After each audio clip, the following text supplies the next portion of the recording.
Won't turn them down. Hey everybody, welcome back to the channel. I've got Jack from Nobody Special Finance with me. He has pulled up some really good stuff and he's going to walk us through it. Now, this really pisses me off. This really grinds my gears. This really makes me angry, and everybody should get pissed off when people that never had a real job lie to you about jobs. This is a big deal, and this is the glue coming apart. This is the beginning of the Thunderdome. That's what I would like to refer to the future. It doesn't look so bright and shiny at the moment because jobs is holding everything together. You can look at GDP all you want, but the jobs market's really, really kind of the most important thing. So how you doing, Jack? I'm doing good, Chris. I got to warn you, I got a big axe to grind tonight. My All right. blood is up. This story has really got under my skin. And nobody's talking about it. Before we get going, I would like for y'all to hit the like button for me. Like the video, subscribe, and check out Jack's channel. He does an amazing job with his content. I am not joking with you. I'm not trying to sell you anything. That's the truth. So go check out Nobody Special Finance. I'll pin it in the comments and I'll put it in the description. So check him out. I'm telling you, he's good at what he does. So let me share the screen with you real quick. We'll get right into this. Yes. And this just came out, what, yesterday? This was Wednesday, 10 a.m. Two-day-old story. Yeah, right here. Wednesday, got it. So from March 2022 to June 2022, gross jobs gained from opening and expanding private sector establishments were 8.3 million, a decrease of 185,000 jobs from the previous quarter. Now, this is the Bureau of Labor Statistics. Yeah. A loss of 287,000 jobs in the private sector. Now, that's it right there. That last bit you highlighted, that loss of 287,000 jobs. Now, give you a little background on it. This is the second quarter of 2022. All right. This is old data that they're coming back almost a year later and they're changing it.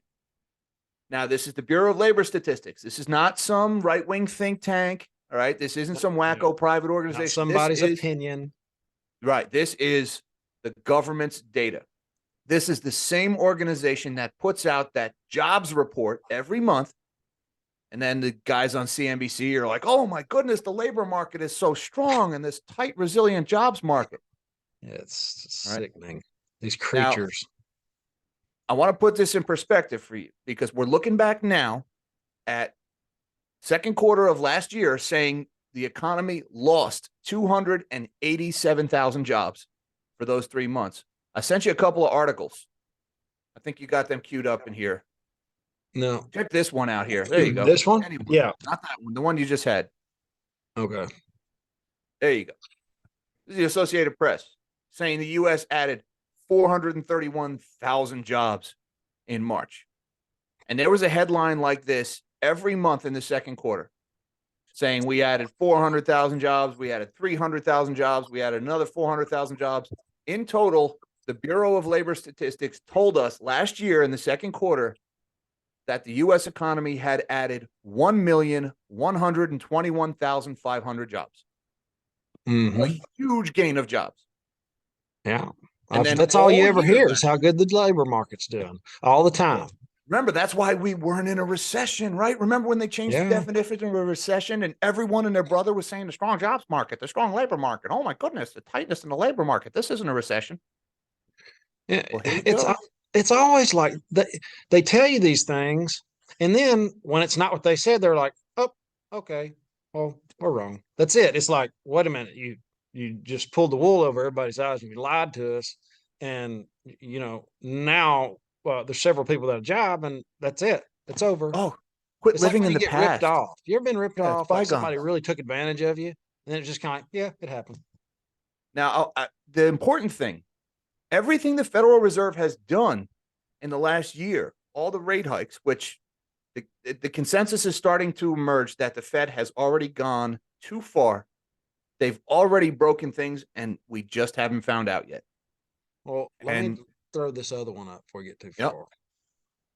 Oh, yeah, there you go. 2.9% expansion in the GDP. Well, if they were off by 1.4 million jobs in the second quarter of last year, how reliable do you think this GDP number is? That's it. You can't trust them. They would lie when the truth would do better. But Chris, everything they've done, all these rate hikes, which are going to cause catastrophes. I mean, think about that kid, maybe you millennial watching, you've been wanting to buy a house. You finally managed to save up a little bit of money over the last 10 years. You've been watching home prices go up, but you know what? I think I could finally afford to buy a house, only to watch the Federal Reserve hike rates, raise interest rates all last year. And now you can't afford the house because the payment has doubled because of what the mortgage rate has done. And the reason they said it was okay to do that was because of the strong jobs market, because the economy kept adding jobs. It's okay to keep raising interest rates. It's okay to keep quantitative tightening to fight the inflation that they caused with their money printing. And the reason why the cover they've used to do this has been the strong jobs market, the strong labor market. All these guys at the White House, at the Fed, in Congress, and all of these government muckety mucks, these stooges have come out for the last year and kept telling us the jobs market was so good. And now we're looking back 9 months later at the second quarter and saying, whoops, we were off by 1.4 million jobs.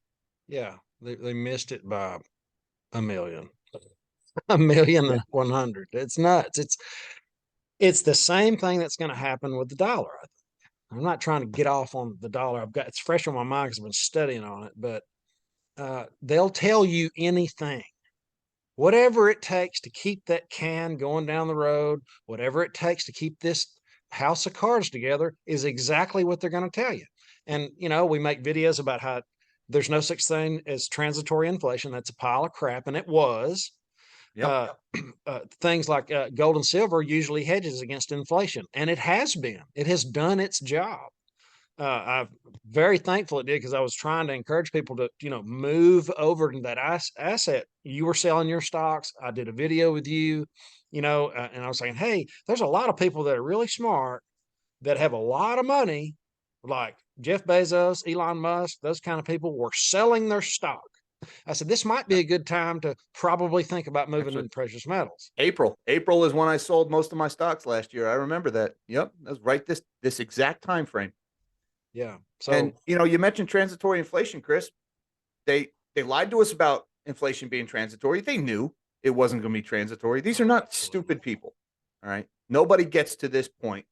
They might be ethically, morally compromised, but they're not stupid. Don't think for a second they're stupid. Is that a nice way to say evil? Yeah. Yeah. Okay. We'll say, we could now looking back, sure. Because they lied to us about inflation.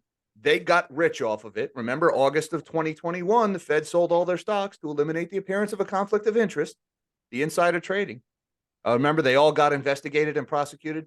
Oh, that's right. None of them got prosecuted. Zero. They investigated themselves and found no wrongdoing. A shocking verdict. Nobody's held accountable for anything. It's really crappy. After they created the inflation and made themselves rich and then sold their stocks, they started to raise interest rates. And they started quantitative tightening. They started destroying money. Right? And when you do that, you drive down the economy as a whole. You drive down stock prices. You typically drive down home prices because you make mortgages less affordable. And they came out and said that, right? Jerome Powell. You don't ever know when somebody tells you so many lies. You don't ever. You just expect them to be lying, And he came out and said, "Yeah, you're going to experience some pain. Housing prices are probably going to come down." He's willing to make. Isn't that nice for him? Yep. Yeah, but now that he sold his stocks at an immense profit while he was driving up their value at our expense, at the expense of our savings. Now he's going to kill the jobs because we're about to get raises, Chris. That's the thing. Can't let that happen. Yeah. The way inflation hits. First, inflation hits asset prices, the housing market, the stocks. Then inflation hits consumer prices. That was last year. Life got more expensive. And then finally, wages go up. Well, they got rich off of the asset prices going up.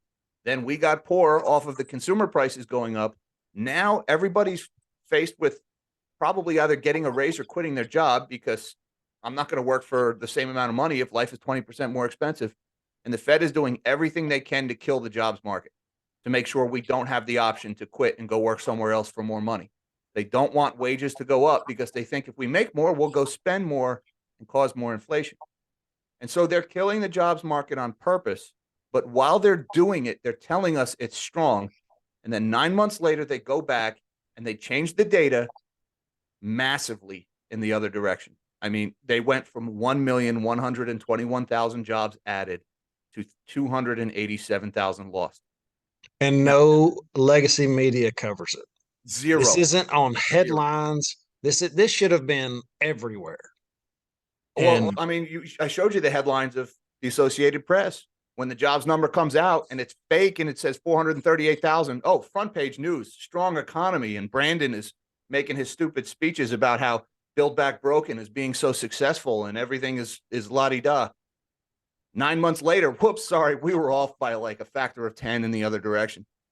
No mention of it anywhere. If you go on Google News right now, anybody watching, and you you got Google this. 287,000 lost for the BLS jobs revision, you'll find one website that talks about it. It's a website called Mish Talk. They're the If you only had ones who cover anything it. you wanted to put on the screen, you have control of the screen right now. Oh, that'll teach you. You Now got the you reins. stepped in it now, brother. Yep. All right, give me a second. Let me share my screen here. Let me get you demonetized real quick. This is how I'm going to catch you in subscribers. I'm going to get you shadow banned. This is the report that was in question here. This is from the Bureau of Labor Statistics. It's called the Quarterly Data Series on Business Employment Dynamics. It's a mouthful, but it's out there. Chris, I sent you the link. You can put it in the description. People go see this for themselves. Yeah, I'll stick it in there. Google this, the title of this report, Google any of it. You will find it nowhere. Nowhere. But you Google jobs added in April of last year, you'll get CNBC saying payroll growth accelerated 428,000 jobs in April, more than expected. Jobs picture strong. You check the May numbers, you'll get employers added 390,000 jobs despite fears of a slowdown. Look at how they're just gushing and pining over these jobs numbers. They were all fake. Here's PBS NewsHour. PBS, your tax dollars at work, government funded. U.S. employers added 372,000 jobs in June.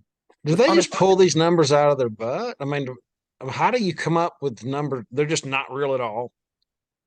Well, I mean, we're not talking about a rounding error here, brother. We're talking about going from 1.12 million combined in one direction to 287,000 wrong in the other direction.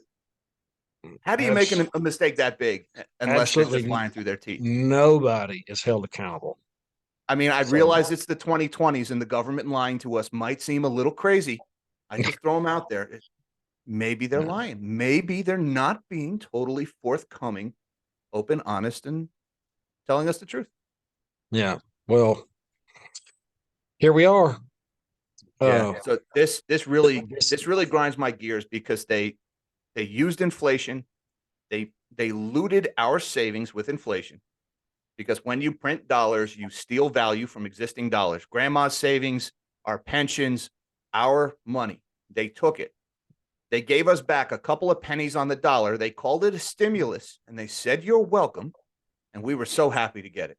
That $600 check, nobody realized they were being robbed when that $600 check appeared in their mailbox. A few people realized it. They were told they were crazy if they spoke up. They got rich, they being the Fed, got rich off of that, sold their stocks at immense profits. A lot of congressmen did the same thing. Now they're going in the other direction. They're putting us out of work. They're lying about it. And they're sitting on all the cash from the stocks they sold. They're going to come in, all the houses that we lose, all the stocks we're forced to sell, everything that gets liquidated at fire sale prices, they're going to come in and buy it all up for pennies on the dollar. And they're going to do it with our money. So, yeah, I'm upset, man. Brother, my blood is up right now. Well, and it should be. Everybody should be.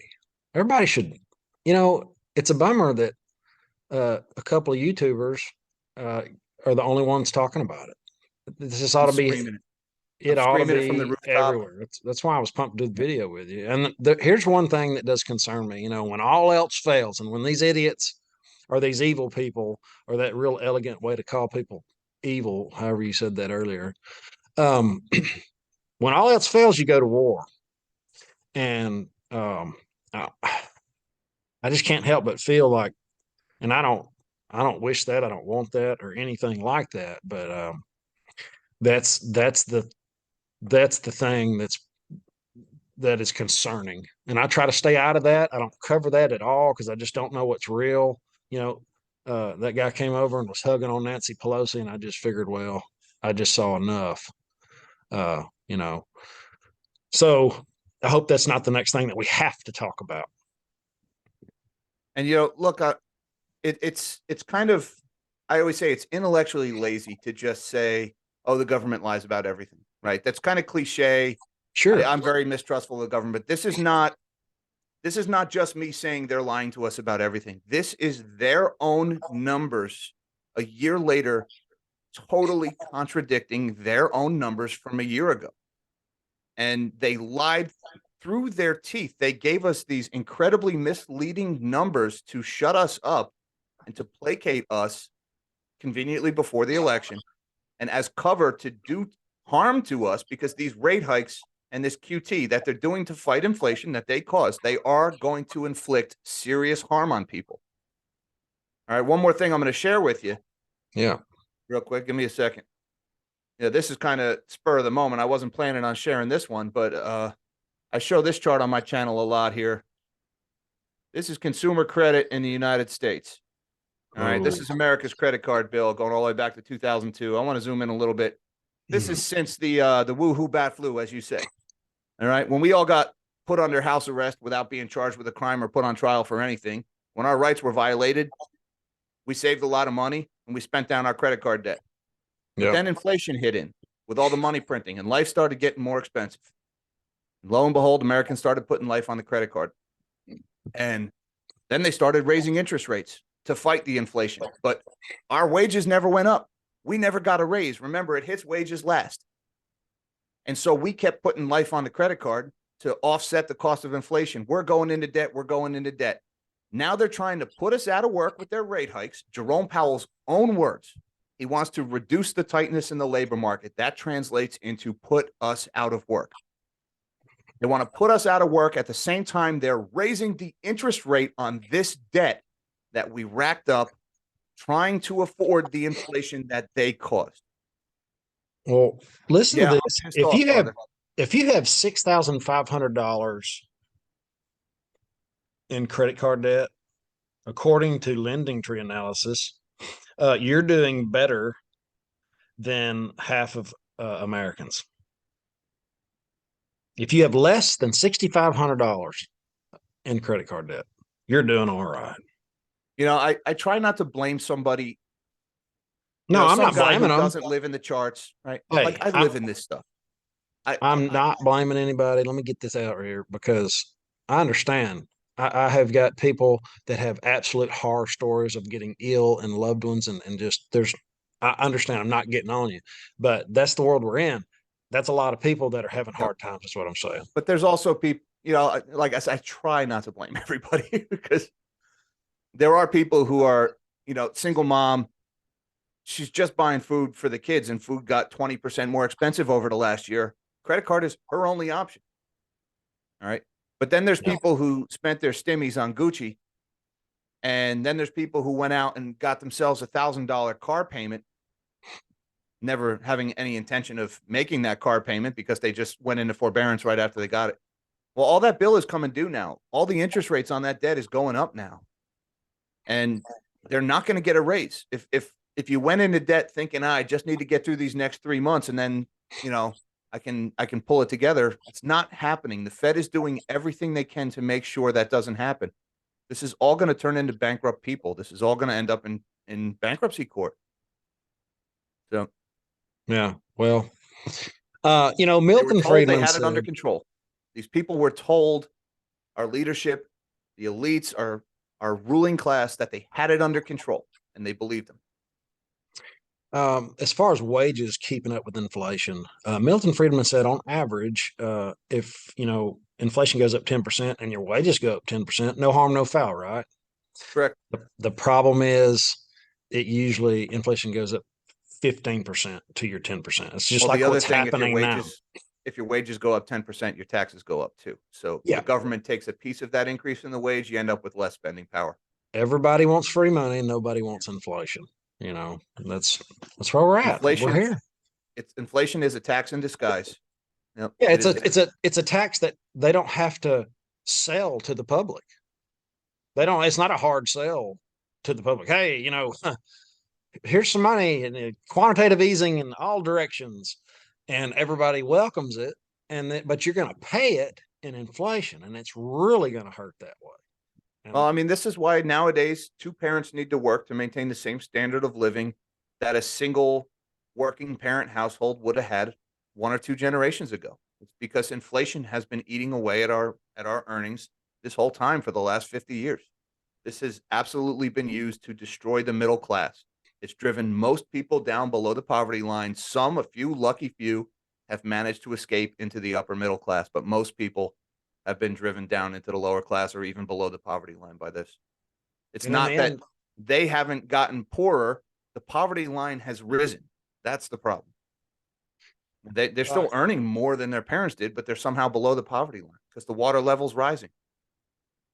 and this, if history is a teacher, this is part of our currency collapse. This is part of our losing global reserve status on top of the petrodollar being, you know, dealt out of the hands between countries.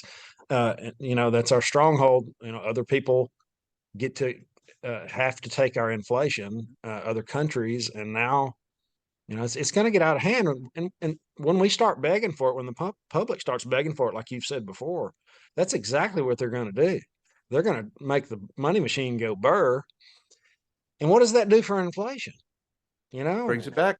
we're going to Yep. have some more transitory inflation that doesn't But go they're going to away. create, they have to create the next crisis in order to offer us the solution that they've always wanted.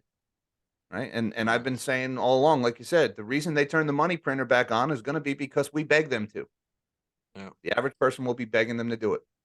And when you're about to lose your house, when your kids are about to have to move away from their friends or leave their school district, you'll beg them to turn the money printer back on.